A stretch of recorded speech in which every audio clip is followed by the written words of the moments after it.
There was movement at the station, for the word had passed around that the colt from Old Regret had got away and had joined the wild bush horses. He was worth £1,000. So all the cracks had gathered for the fray, and all the tried and noted riders from the stations near and far had mustered at the homestead overnight. For the bushmen love hard riding, where the wild bush horses go, and the stock horse snuffs the battle with delight. There was Harrison who made his pile when Pardon won the cup, the old man with his hair as white as snow. But few could ride beside him when his blood was fairly up. He would go wherever horse and man could go. And Clancy the Overflow came down to lend a hand. No better horseman ever held the reins. Whenever a horse could throw him while the saddle girths would stand, he learned to ride while droving on the plains. And one was there a stripling on a small and weedy beast. He was something like a racehorse, undersized, with a touch of Timor pony, 3 parts thoroughbred at least, and such are by mountain horsemen pride. He was hard and tough and wiry, just the sort that won't say die. There was courage in his quick, impatient tread, and he bore the badge of gameness in his bright and fiery eye, and the proud and lofty carriage of his head. But so slight and weedy, one would doubt he had the power to stay, and the old man said, "This horse will never do. For a long and tiring gallop, lad, you'd better stop away. Those hills are far too tough for such as you." So he waited, sad and wistful. Only Clancy stood his friend. "I think we ought to let him come," he said. "I warrant he'll be with us when we're wanted at the end, for both his horse and he are mountain bred. He hails from Snowy River up by Kosciuszko's side, where the hills are twice as steep and twice as rough, where a horse's hoofs strike firelight from the flintstones every stride. The man that holds his own is good enough. And the Snowy River riders on the mountains make their home, where the river runs those giant hills between. I've seen full many horsemen since I first commenced to roam, but nowhere yet such horsemen have I seen." So he went. They found the horses by the big mimosa clump.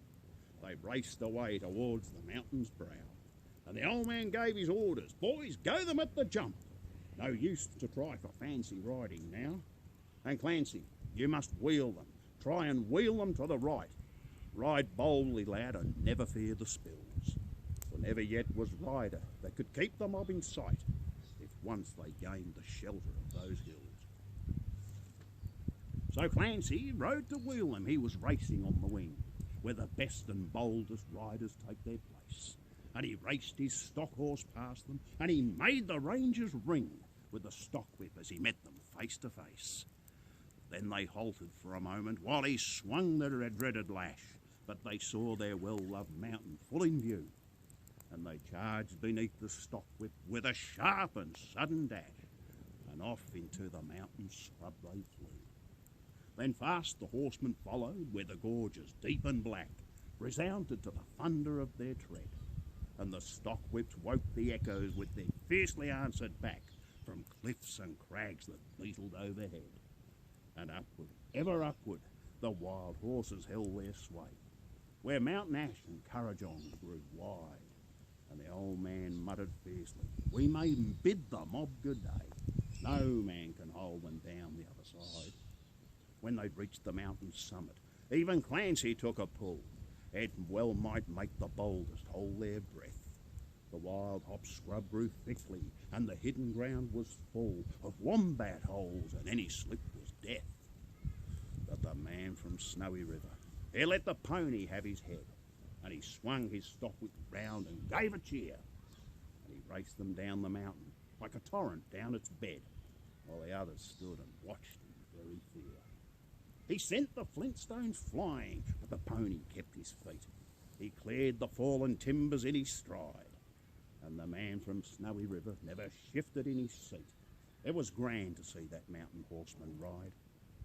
Through the stringy barks and saplings on the rough and broken ground, down the hillside racing at a pace he went, and he never drew the bridle till he landed safe and sound at the bottom of that terrible descent. He was right among the horses as they climbed the further hill, and the watchers on the mountain, standing mute, saw him ply the stock whip fiercely. He was right among them still, and he raced across the clearing in pursuit. Then they lost him for a moment where the mountain gullies met. In the ranges but a final glimpse reveals, on a dim and distant hillside, the wild horses racing yet, with the man from Snowy River at their heels. And he ran them single-handed till their sides were white with foam. He followed like a bloodhound in their track, till they halted cowed and beaten. Then he turned their heads for home, and alone and unassisted brought them back. But his hardy mountain pony, he could scarcely raise a trot. He was blood from hip and shoulder from the spur, but his pluck was still undaunted, and his courage fiery hot, for never yet was mountain horse a cur. And down by Kosciuszko, where the pine-clad ridges rise, and their torn and rugged battlements, and on high, where the air is clear as crystal, and the white stars fairly blaze at midnight in the cold and frosty sky, and where around the overflow the reeds they sweep and sway to the bruises and the rolling hills are wide, the man from Snowy River is a household word today, and the stockmen tell the story of his ride.